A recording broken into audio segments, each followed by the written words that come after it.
And here we go. So again, good evening, everyone. This is Mo from Educast International, and I'm joining you from Egypt. I'm joined by Dr. Ron Rain from Germany. Hello, Dr. Ron. How are you doing? Hello, everybody. Hello. Yeah, hello. Yeah, and again, today we have another special guest in our new webinar for today, the 5th. So, Mr. Shadi, how are you doing? Fine. I'm really happy to be with the Educast today. It's an honor. Thank you. The pleasure and honor is all ours. Okay, Dr. Ron, would you please introduce Mr. Shadi to the people here? Sure. I'm honored to be introducing our guest today. Probably a lot of people in the room already know Shadi, but Shadi is a renowned teacher trainer from Egypt and the founder of British Teacher Training Center. And he is an MA holder in Applied Linguistics from Leicester University in the UK. And he's also a Cambridge CELTA tutor at Cambridge Assessment Center. So I turn that over to you now, Shadi. And what are you going to be talking about today? First of all, thank you, Ron. And I'm really happy that it happens that you introduced me. You're the professor here. So I'm really happy for that. It's my honor. I'm really happy to be with Educast for the first time. And I would like to thank Mohammed Nabil for the opportunity. Well, first, we're going to talk about teaching grammar, but with what we call dictoglass. So that will be the topic of my session today, right? And again, why such a session might be important is because teaching grammar is part of what we do as English teachers all the time, right? But to teach it in a creative way is something that is very important so that the students don't feel bored. Because if we teach grammar the same way we do every time, we get bored, students get bored. So just it's a different way of doing things, that's all, which I believe teachers need to know various ways of teaching language. So without wasting much time on an introduction, let me share the screen and show you this PDF. Just give me one sec.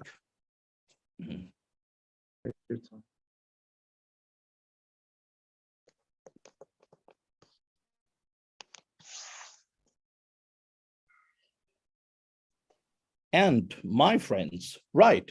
So if we look at the screen, we will see that the title of this handout is called Grammar, Dictation, and the Stages. Well, the reason why I call it grammar dictation is because it is what it is. Dictoglass is grammar dictation. Now,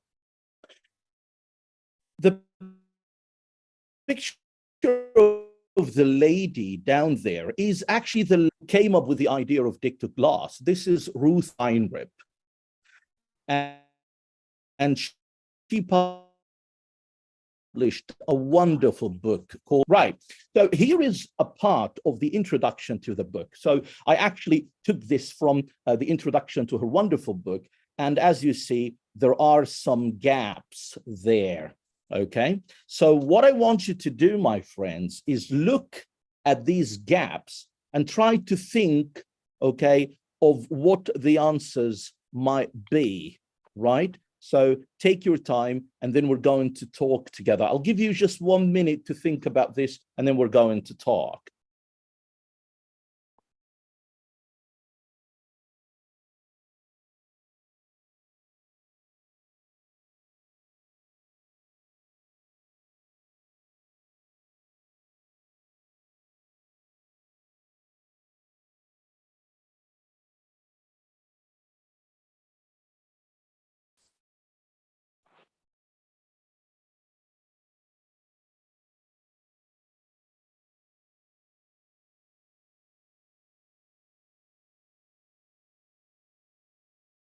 Okay, so now, if you think you can share your ideas about these gaps, okay, just raise your hands and let's talk. It doesn't matter if your answers are correct or wrong. It's just give it a guess. So grammar dictation is better known in some quarters as the, and then procedures. So what do you think is here?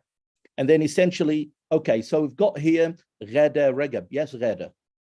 I think the first gap is dictogloss. Exactly. Okay, wonderful. Thank you so much. So yes, Ghada is right. Okay, grammar dictation is another name for what we're talking about today, which is the dictogloss. Essentially, it consists of asking learners to, and then a dictated text. So asking learners to what? A dictated text.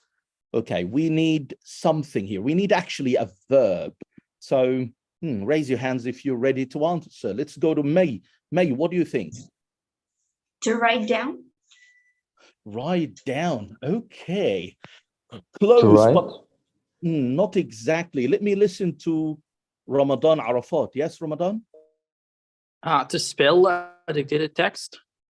Well, of course, the spelling would be part of that, but no, not exactly. Let me tell you, my friend, what the answer should be here. It's actually to reconstruct a dictated text. And we're going to talk, about reconstruction later in details, but there is a difference between the verb reconstruct and write. So to reconstruct a dictated text so as to capture as much as possible of its what? Raise your hands if you know the answer to this. To capture as much as possible of its what? Let me go to Ghada Regab. Yes, Ghada? I think form. To as possible of its form. No, not exactly. Form will come later. Okay. What do you think? Let me go to Mahmoud Ahmed. Yes? Oh, its meaning? Oh, I mean, you're getting close. I will say as possible of its information content. Of its information content. In as accurate and acceptable a form as possible. So we need an adjective before form. What do you think the adjective is? Let me go to Mahmoud Ahmed again. In as accurate and acceptable a form as possible. I would say Ramadan Arafat, maybe. Let me check with that. How is a correct form as possible? Well, I mean, yeah, why not? Yeah, I mean, I love the answer, but I would say linguistic form. Linguistic form. Now, let me go and read this one more time. So grammar dictation is better known in some quarters as the dictogloss. So dictogloss is a way of teaching. Sometimes we call it grammar dictation. Essentially, it consists of asking learners to reconstruct a dictated text. You dictate a text and your learners will reconstruct it. And we'll talk about that now. So as to capture as much as possible of its information content in as accurate and acceptable a linguistic form as possible. So you students need to be accurate, and they need also to grasp the main ideas. They understand the content, and then they reconstruct all that. Now, before I get to more details, let's have a look at this. I have here, my friends, on a screen, I have 4 main stages written. And these 4 main stages are the stages of dictogloss according to Ruth Weinrib. We have analysis and correction, we've got preparation, we've got reconstruction, and we have dictation. And then, my friends, I've got a description here of these 4 stages, 1 down to 4. All I want you to do, my friends, is to read these descriptions and try to guess and match them to these names. And then we're going to talk about these 4 stages. And I'm going to give you 3 minutes to answer this.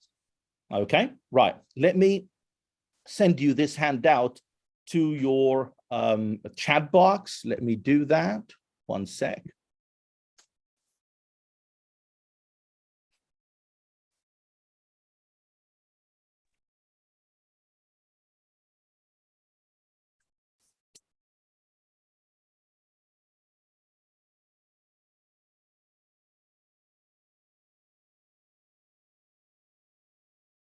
And here we are.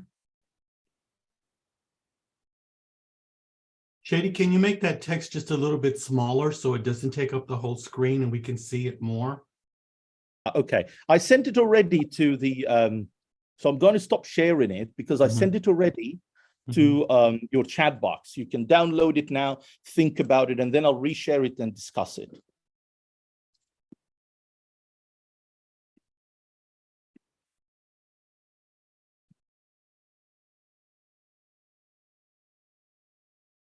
I've got 3 minutes on my stopwatch.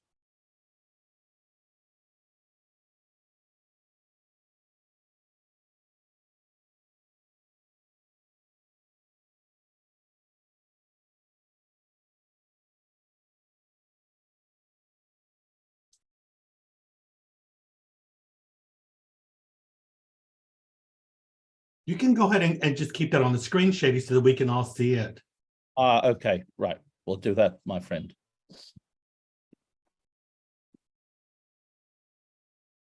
Just a little bit smaller so we can see all 4 of them. Yeah, perfect.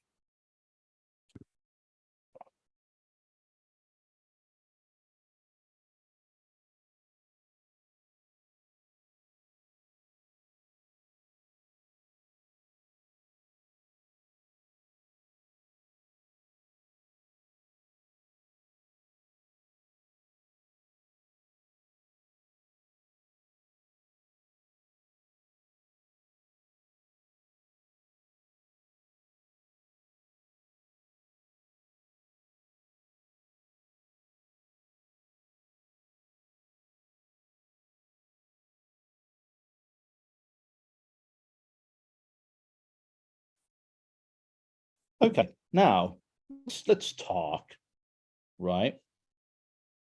Now, what about number 1? Raise your hands if you have an answer for number 1. And let me go to May Ansari, yes? Preparation. Yes, okay, thank you so much. So yes, the first one is preparation. Introduce the topic, the language focus, and the key vocabulary. That's what we call preparation. Lovely. Now, let me go to number 2, which says, read the text at a speed a little bit slower than native speaker speed. And let me give the floor to my friend Ines Hazim. Reconstruction. Reconstruction. But remember, Ines, it says read the text. And when you read the text, you're doing what? You are kind of dictating. So I would say that number 2 is actually dictation. Now, let me go to Ahmed Khalil. Ahmed, what about number 3? Analysis. The students work in person and focus to compare notes and write a shared version of the text. Write a shared version of the text, editing for accurate punctuation, spelling, and inclusion of the main ideas. I would say, my friends, that this is what we call reconstruction. Reconstruction, which is rewriting the whole text. And the last one, no need to ask about this because that's the only one left, which is analysis and correction.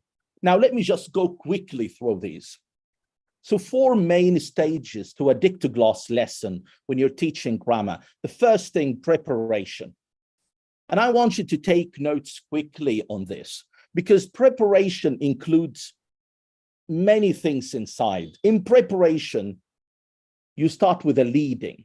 So this preparation stage covers the following things. First, leading.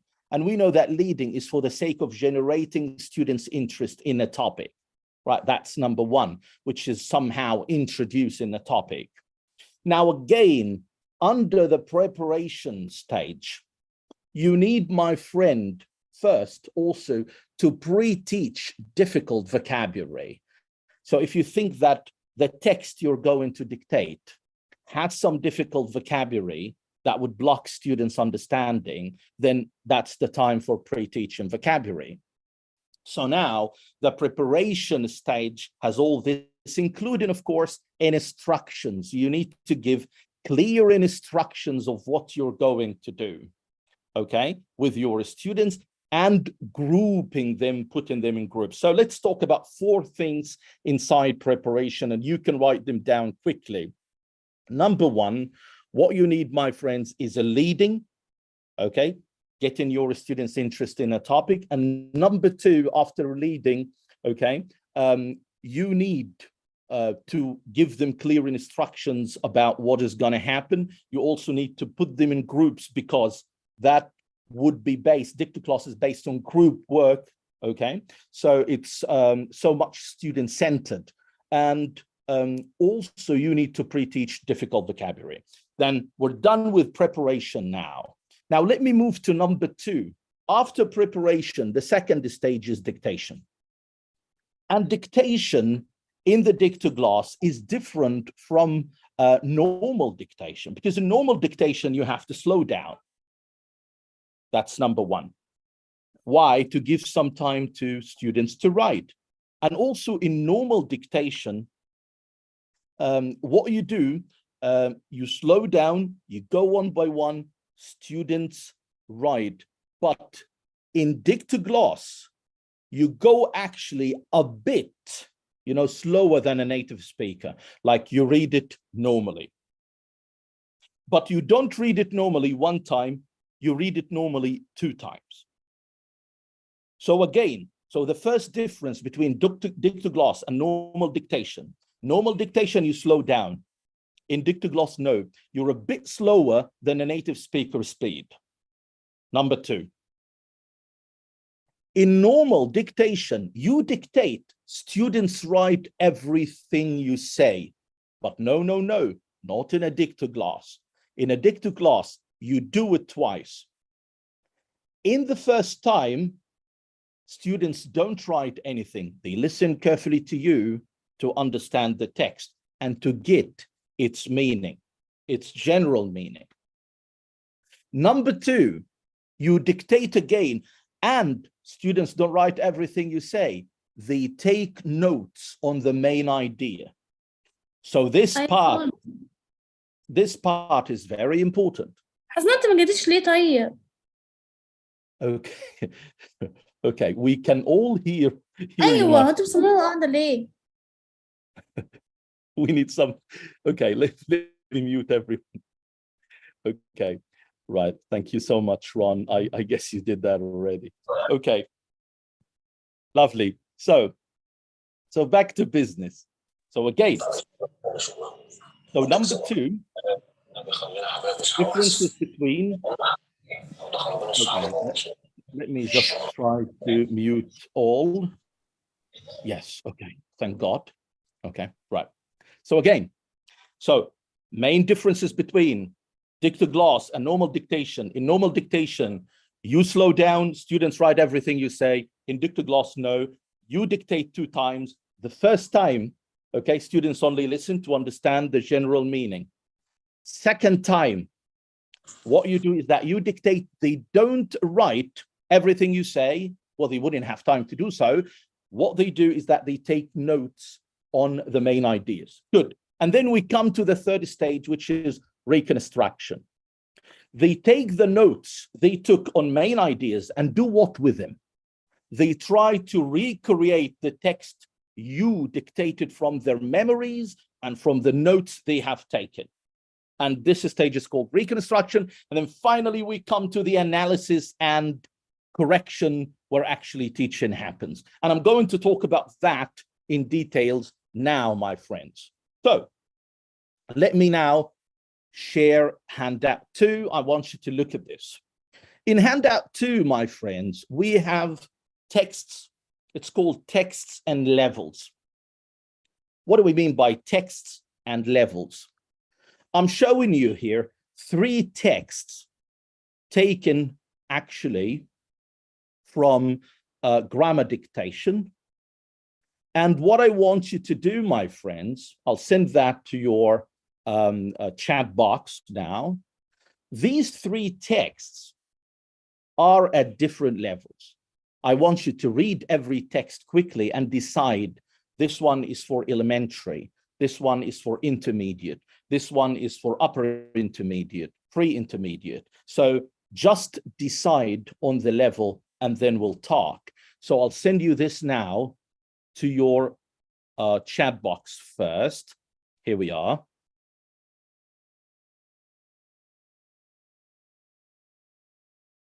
And then we will talk, my friends.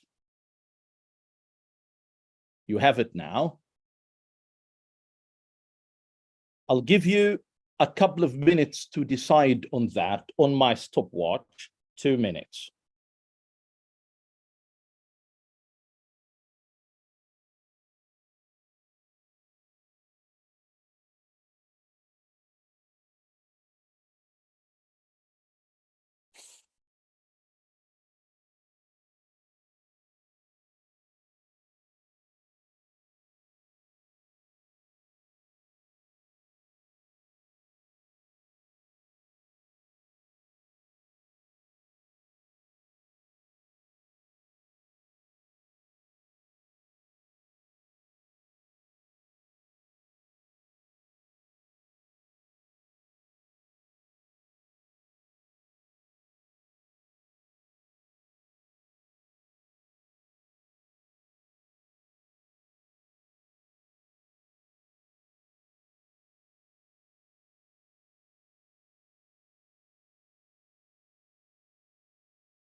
You still have half a minute before we talk.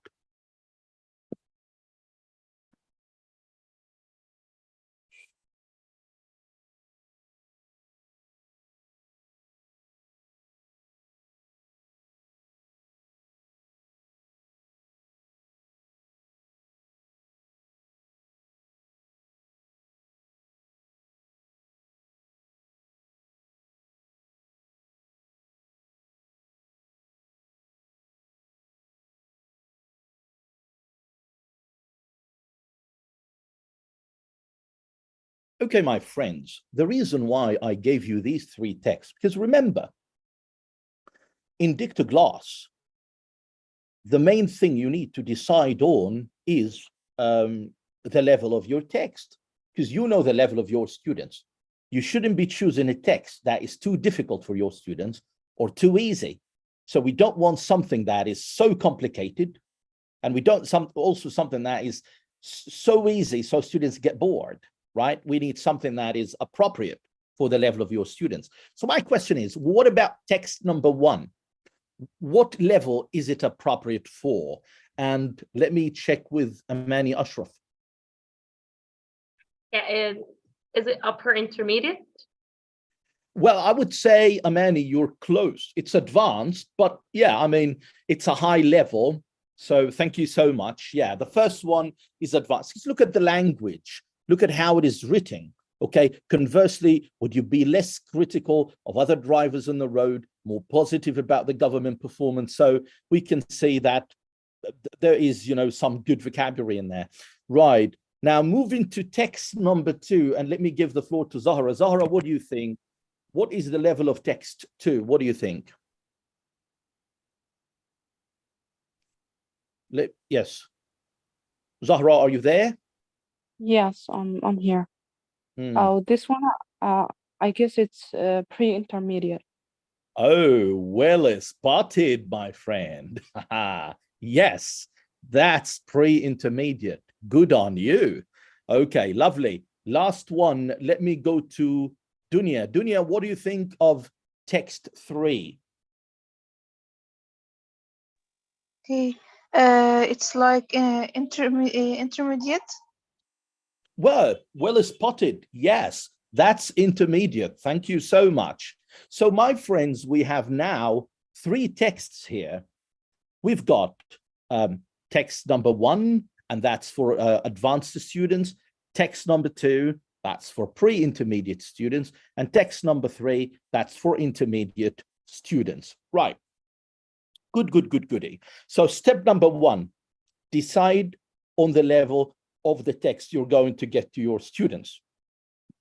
Now, let me take one of these texts and focus on it and see, when we decide on the level of the text, what do we do next? Like now, let's imagine that we want to teach pre-intermediate students, right? What do we do? We have the text now. How can we turn that text into a Dictogloss lesson? So let's talk. And let me take you to handout 3.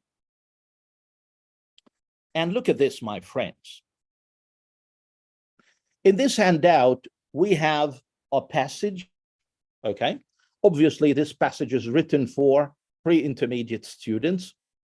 What I want you to do is to look at the passage carefully and decide on the following: what the topic is, what the possible language points are, and what the difficult vocabulary items are. So 3 things you need to decide now: the topic, the possible language points, and the difficult vocabulary. Because without deciding on these, okay, teaching your lesson would be nearly impossible. I'm going to send you this handout to your chat box, which is handout 3. And my friends, I want you to answer this question. I'll give you, let's say, 3 minutes to think about it on my stopwatch.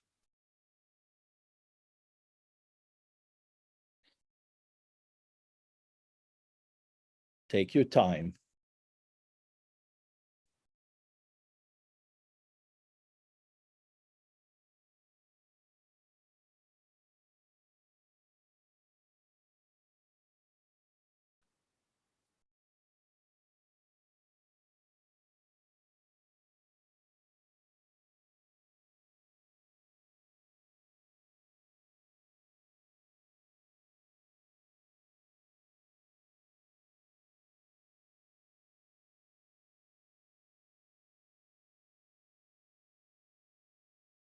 Well, I can see that a couple of people are ready. Good.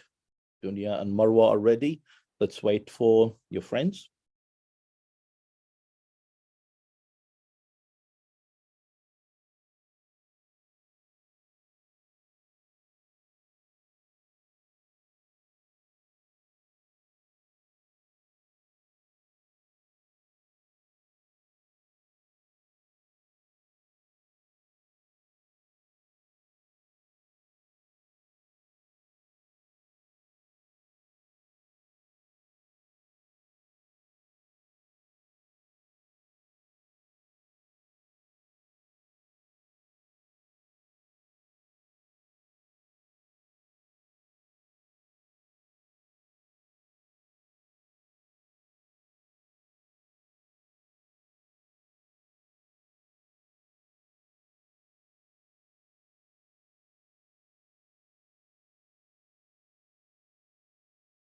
You still have 1 minute to go.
Okay, right, my friends.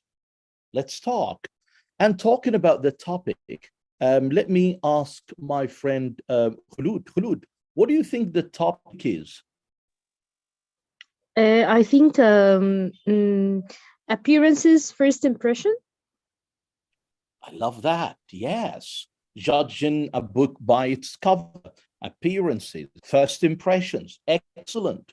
Now, someone might ask me, Shadi, why is it important to decide on a topic? Because as I said in the preparation stage, first thing you need to do is a leading activity. You need to provide students with a leading activity. And leading is all about the topic of your text. If you don't know the topic of your text, then you might end up generating students' interest in a topic that is not yours, that is not in harmony with the passage you will dictate to your students. Lovely. So good, I agree on that. Now let's go to the possible language points. And let me go to Nermeen. Nermeen, what do you think? What are the possible language points?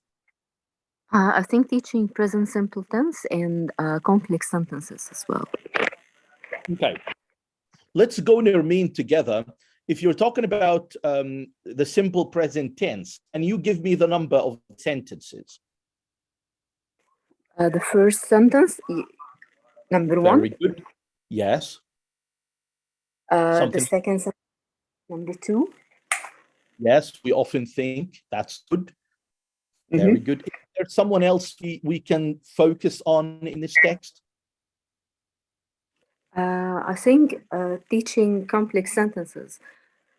Like, in which number? Number four. We should remember, however, that, okay, lovely. And also three.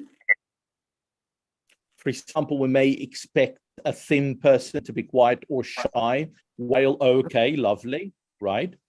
So thank you so much, I agree with you. There is also more. Can you give me more? Let me check with Amani Ashraf. Amani, can you give me more language points? Now we've got a friend Nermeen. She said present simple in people vary. Also, we often think that's also another present simple example. She talked about a couple of complicated sentences in 3 and 4, but I still see also more language points. Can you give me more? Yeah, yes, we can speak about adverbs like greatly, like friendly, jolly. Oh, very good. Yeah. Can you give me the sentences? People vary greatly in the way they look, and okay. So greatly in one. Greatly, and the first one, and 4, expect a fat person to be jolly and friendly. Oh, so, but jolly and friendly here are adjectives, they're not actually adverbs. Yeah. But we have another adverb, which is an adverb of frequency in 2, which is often, right? Yes. But thank you so much. Let me check with Hiba Fethi. Hiba, do we have more language points to focus on in this one? I think for the elementary level, we can make them know about the advice, how to advise someone using the should. And also expressing about the inability using a can't. I would say, let me stop with should a bit, because yes, another focus is actually modal verbs, because we have 3 modal verbs in here. We have, we may expect, we also in sentence number 3, and we have while we may expect in the same sentence. And then we have, we should remember. So we've got should also, and we've got a couple of can't. We can't judge a book by its cover, and we can't judge a person. So, I mean, that's also very good if we're thinking about teaching modals, because we've got 1, 2, 3, 4, 5 examples of modals in this very short passage. Okay, good.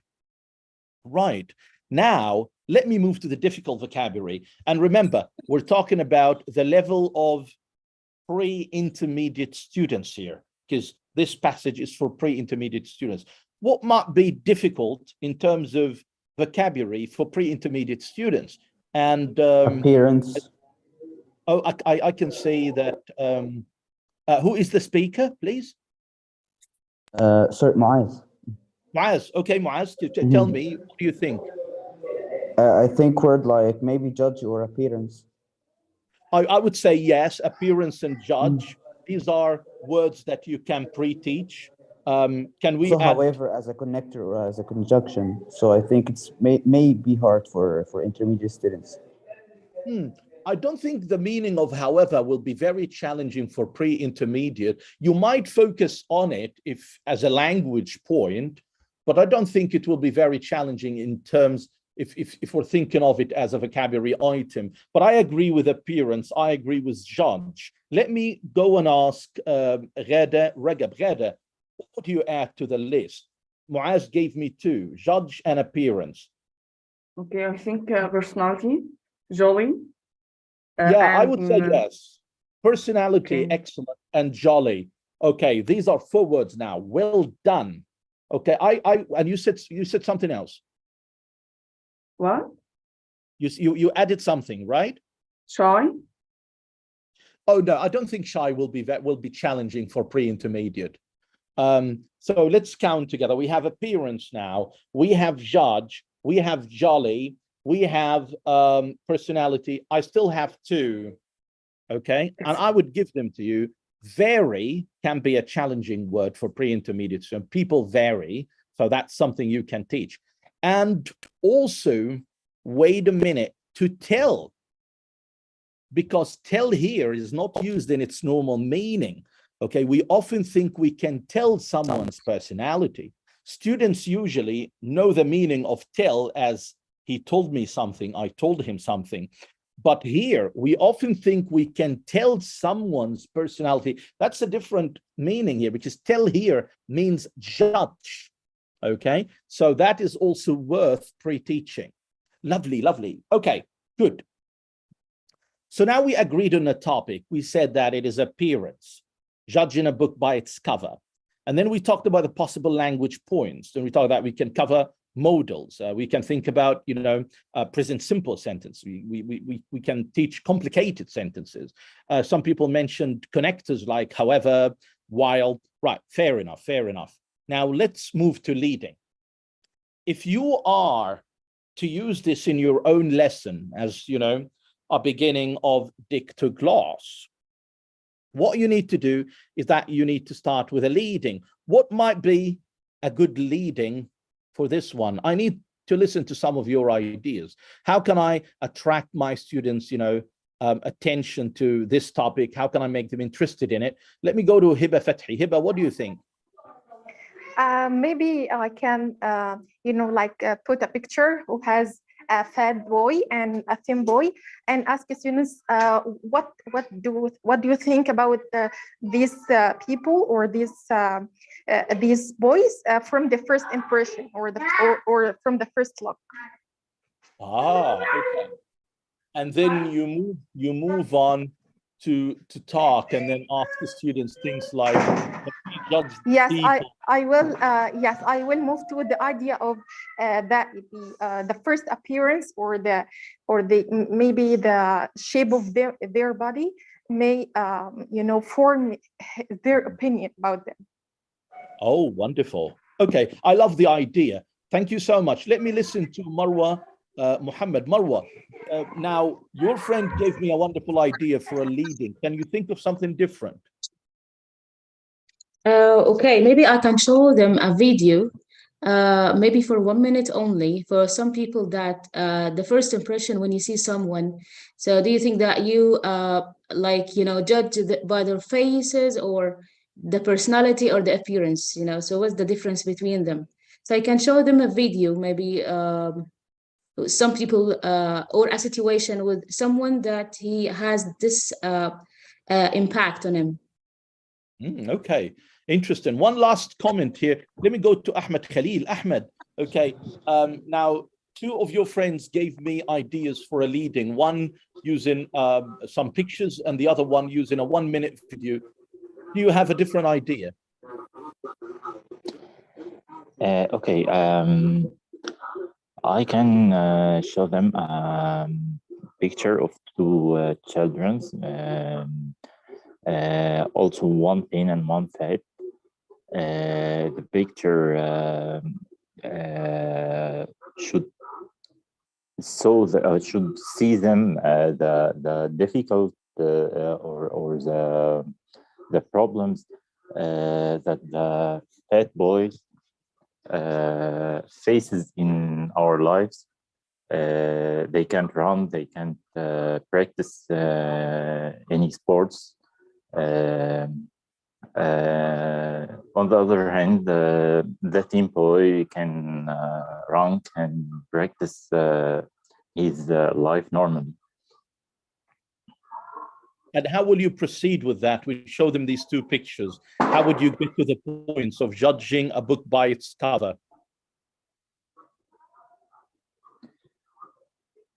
The picture is itself. The team boy running, and the other one sitting and can't run. Just watching. Okay, thank you so much, Ahmed. Also, I mean, let me add also a very good idea here for a topic like that. You might think of a picture of a very simple man who is a millionaire or something, but his picture doesn't show this at all. You can never expect this man to be like really rich. And then from there, you can ask yourself, what do you think his job is? Where do you think he lives? And then boom, after they discuss and everything, you start displaying pictures about this man's life, and you know that he's super duper rich, right? I mean, that's also an idea to be added to your great ideas as well. Again, so let me just sum up things before I move to the coming stages. So stage number one in a Dictogloss lesson is preparation. And inside preparation, you start with a leading first. And we said that a leading can be about this topic, which is actually judging a book by its cover. And then from there, you start focusing on difficult vocabulary. Someone might say, Shadi, are we going to teach it? You can do it in a self-directed discovery way. Like you can just put the difficult vocabulary in a matching activity with the definition, give that to students, they answer, end of story. Okay, everything is done. The answer, you give them feedback, lovely. So you covered the vocabulary. Now we come to the most important thing, which is actually the dictation part. Now, how are we going to dictate this text you see on the screen? In a Dictogloss lesson, this is how you do it. Instructions are really valuable here, because you don't want your students to get your instructions wrong, especially in the dictation part. So first, tell your students that you're going to dictate a lesson. You're going to dictate a text, I'm sorry. They need to listen carefully and write nothing. And ask them to focus on the general meaning of the text. And then when you finish your first dictation, you make sure that they are sitting in groups. So you divide them into groups now. Maybe groups of 4 or 5, 3, depends on the number in your classes. And then you, before you dictate it, you say, now I'm going to dictate it this time. But what I want you to do, I want you not to write every word I say. I want you to take notes on the main ideas. And it will be really great if you ask them some instruction checking questions here, like, are you going to write every word I say? No. Am I going to dictate slowly or normally? Say normal speed, okay? So what will your notes be about? The main ideas. So you need to make sure that, okay, they're focusing on these things. And how are we going to dictate? Like if I'm going to dictate this passage in a Dictogloss lesson, that would be my speed. People vary greatly in the way they look and in their personality. We often think we can tell someone's personality from the way they look. For example, we may expect a thin person to be quiet or shy, while we may expect a fat person to be jolly and friendly. So that would be your speed. which is not normal in dictation, because in dictation, usually people dictate this way. They go, people vary greatly. People vary greatly in the way this is the normal dictation. But no, not in a dictoglass. In a dictoglass, you're a bit slower than a native speaker speed. And as I said, you do it twice. The first time they write nothing, they focus only on the meaning. The second time they take notes on the main ideas. Now, once they finish, my friends, once you finish your dictation, we come to one of the most important stages, which is reconstruction. And in reconstruction, you ask your students to work in groups and rebuild the whole text you dictated from the notes they took on the main ideas. And usually these notes are fragments of sentences, words. Now, someone might say, Shadi, what is the point? Why do they have to reconstruct the text? Because, my friend, as what you have on paper are fragments of sentences, scattered vocabulary items that are not connected. Now, what would glue them together? What would connect them together? Grammar. And when you're asked to reconstruct a text, that means that you need to add grammar unconsciously. And then they start working on that. So every group would reconstruct a text. And then what they do is that they compare the reconstructed texts. So how they're different. Every group now has a reconstructed text. Now, so from the very beginning till this moment, students are doing everything. You started with the leading as a teacher. You followed the leading with pre-teaching vocabulary, and all this is inside a stage called preparation. Now you dictated, students reconstructed, okay?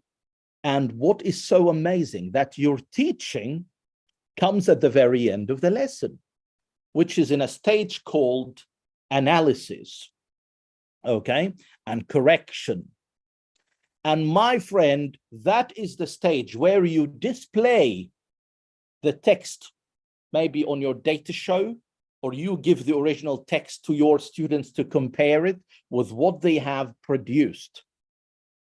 And then look at the text, it is numbered. So if you want, for example, to focus on modals, you can get your students, you tell them, I want you to go to 3. Look at this. For example, we may expect, and then you start focusing on the meaning, form, pronunciation, if you want. And that's when you start teaching language. Now, what is so crazy about Dictoglass? That production comes before teaching, which is actually opposite a lot of frameworks we follow. Because in many frameworks we follow in the classroom, the freer practice, the production activity has to come at the very end. But no, not in Dictoglass, because it has features of TBL, task-based learning. And one of those features is that the freer task comes early. Someone might say, Shadi, when does that happen? When you ask your students to reconstruct, that's a production. Because they write, that's a lot of production, because all what they have on paper, as I said, are fragments of sentences, scattered vocabulary items, and they need to build the whole text from that. So that's production. So can you imagine, production comes first, and then it's followed by what? It's followed by your teaching. So language presentation, language introduction, language clarification comes at the very end of a Dictoglass framework. So to sum up, a Dictoglass lesson is a lovely lesson and at the same time unusual. And that's the beauty of it, because again, it's something different. It's something interesting for your students that you teach in a different way.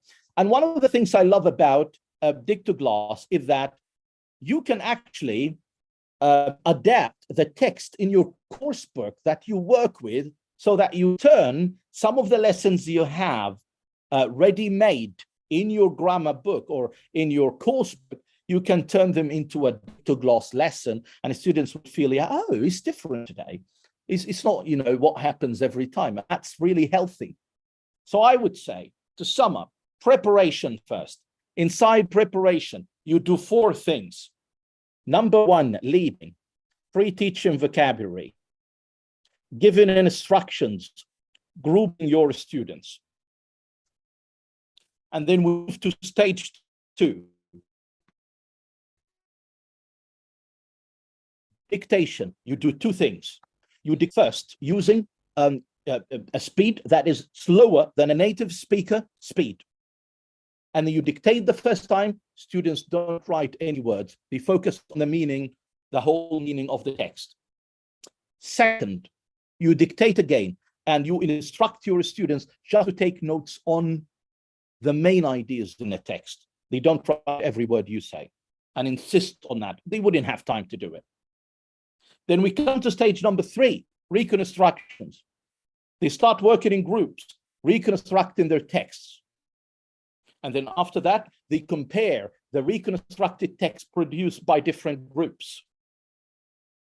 And then you come to number 4, the last stage, correction and language analysis. And this is when you give them feedback on the text they reconstructed by showing the original, and started, you know, comparing the structures they came up with to the structures that they are originally in a text. And then you start focusing on what you planned and introducing it. And you can introduce it in 3 different ways, either by direct teaching, which is, you know, I mean, something that we don't favor a lot, guided discovery, which is something that we favor, or self-directed discovery, which is also something that we favor. So my friends, these are the stages of a Dictogloss lesson. Now, I guess it's time to get back to my friend Ron, Professor Ron, and if you need to ask me any questions, I guess he would be handling this. I hope I'm right. Ron, are you still there? I am. I am. Okay. Thank you very much, Shady. And what I'm going to do now is I'm going to ask you to stop sharing your screen. And I want everybody to just look in the chat box really quick. And I did place, Shady, the video that you had from your school. I placed that link there. That was from YouTube. I placed that in there so that everybody could see that, sort of a summary of what you talked about today.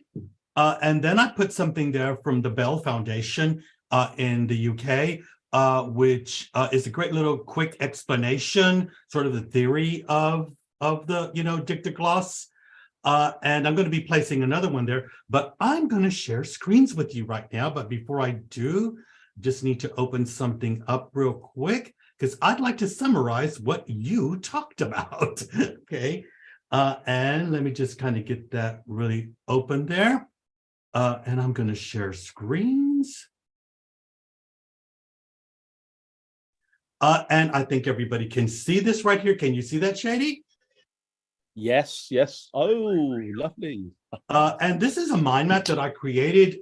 You know, I am a teacher educator, and I wanted to make it pretty easy when I started teaching Dictogloss to teachers.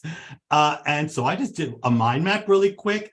And the first thing I always tell teachers about Dictogloss is that it is, of course, great as a warm-up activity, and what is one of the first methodologies that teachers learn, PPP. So of course it's great to integrate that into that, and of course they have to know what the 4 steps of Dictogloss is. That is step 1, preparation, step 2, dictation, step 3, reconstruction, and step 4, analysis. And we need to know that, like you were talking about, and you said that, it does support many different methodologies, collaborative working groups, task-based learning, differentiated learning. It helps to scaffold a lesson, and it definitely helps for a teacher to model. So it's great for modeling as well, too. We're language teachers, and as language teachers, we know we have to, promote skills. And so Dictogloss is a great way to promote speaking skills, listening skills, writing skills, and reading skills. But it also supports the language mechanics of language teaching, which is grammar and, also vocabulary and spelling, pronunciation, syntax. It also works well for teaching lexical phrases and idioms.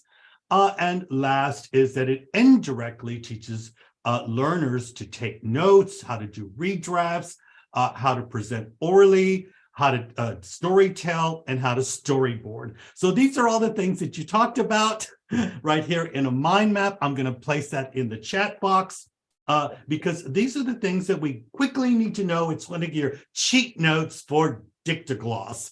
So thank you very much for talking about Dictogloss today. And I'm going to quit sharing screens.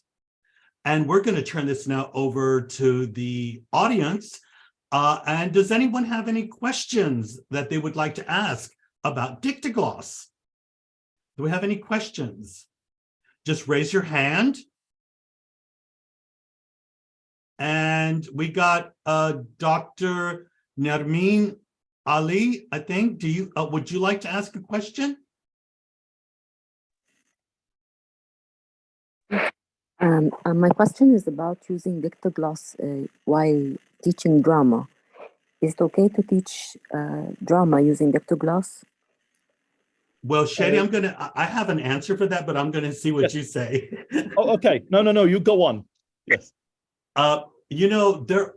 We as teachers, what we decide learning is going to be, how we want to make our classroom interesting. I think that drama is a great way to make a class interesting, language learning interesting. You can take a play, something, where each one has roles.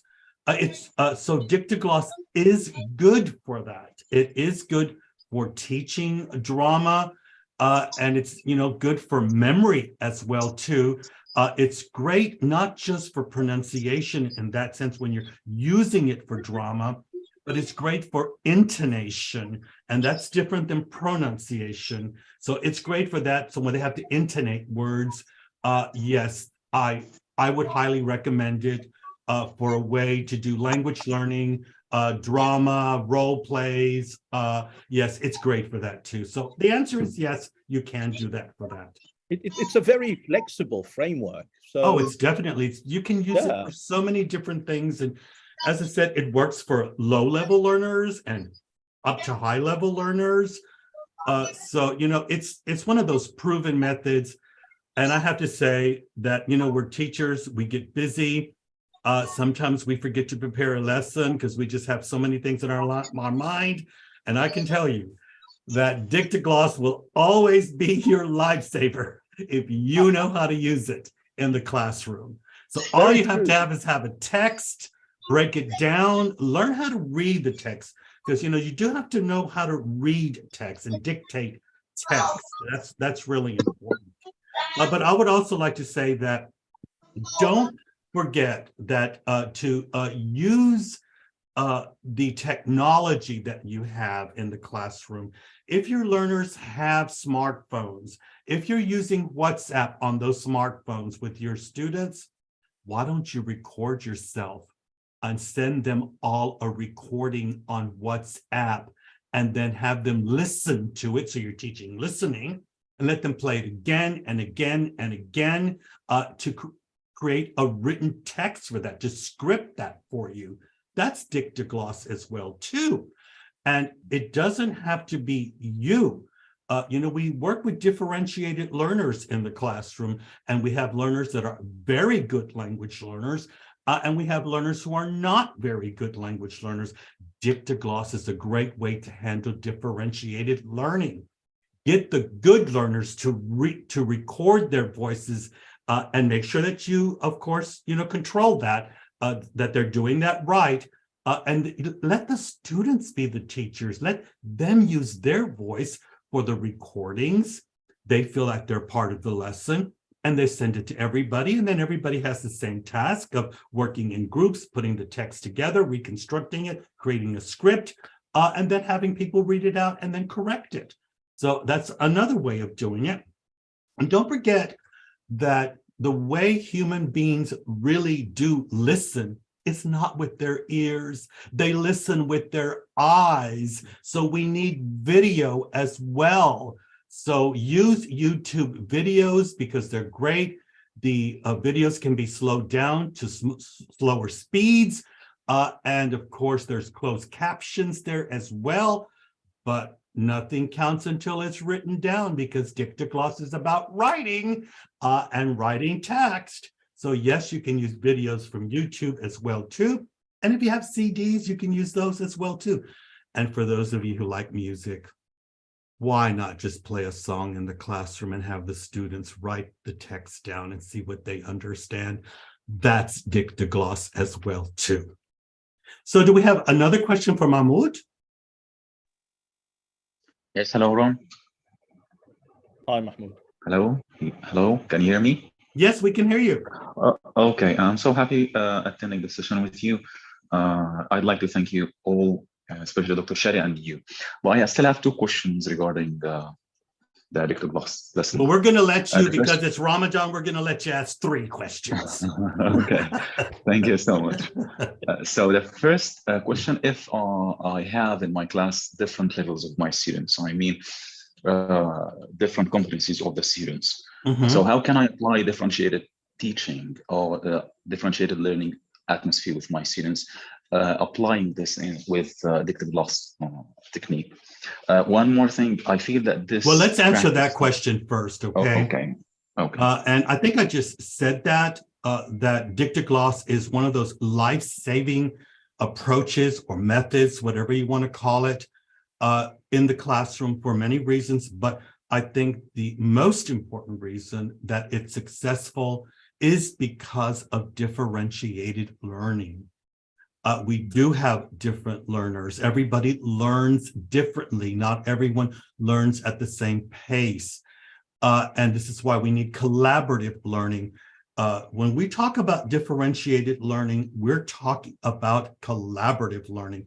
The two go together.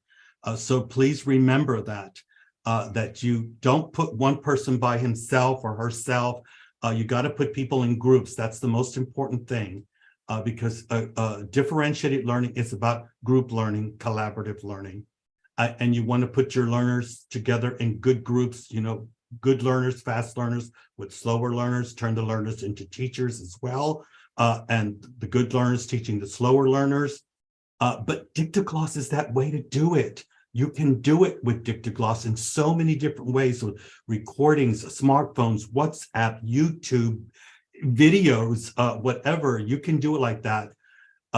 And Shady said that the teacher reads it, but I want to say that this is called modeling. The teacher does have to read it in the beginning to teach them how Dictogloss works, but it is the responsibility of the teacher to turn that class over to the students and let the students practice the text.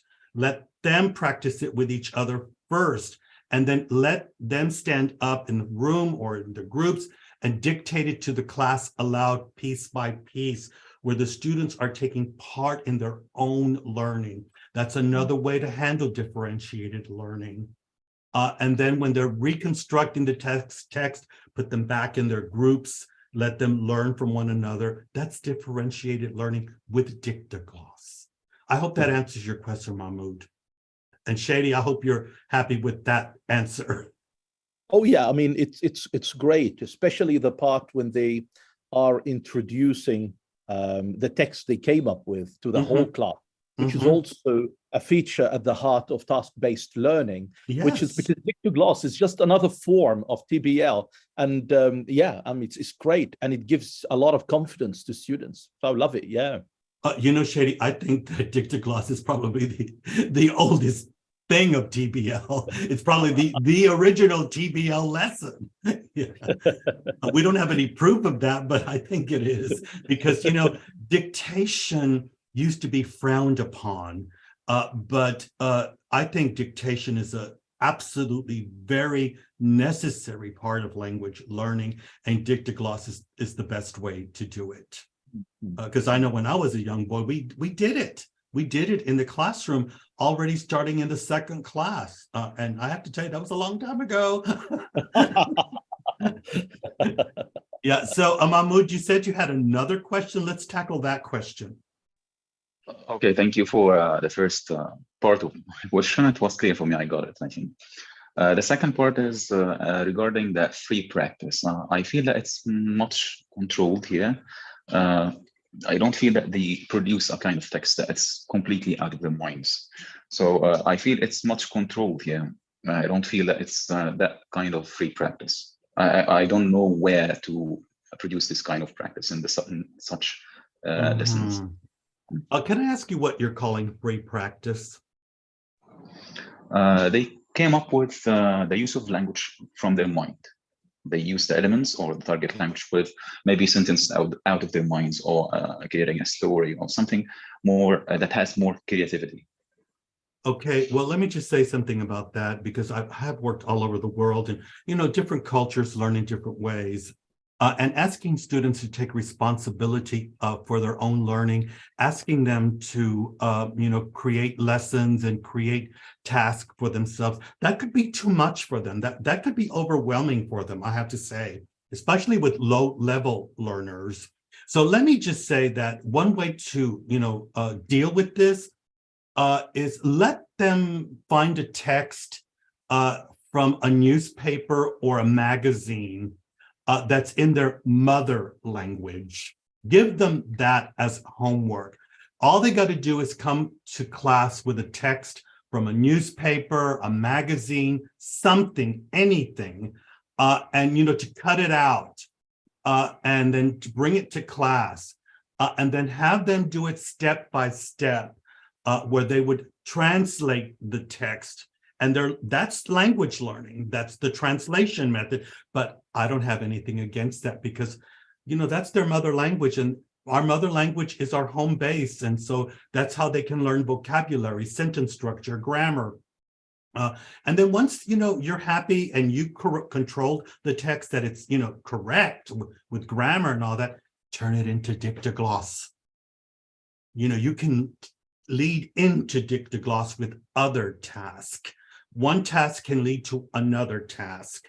So, that's just multitasking in another way. That's scaffolding, and that's chunking the lesson. But you definitely are going to be able to finish the lesson off with Dictogloss.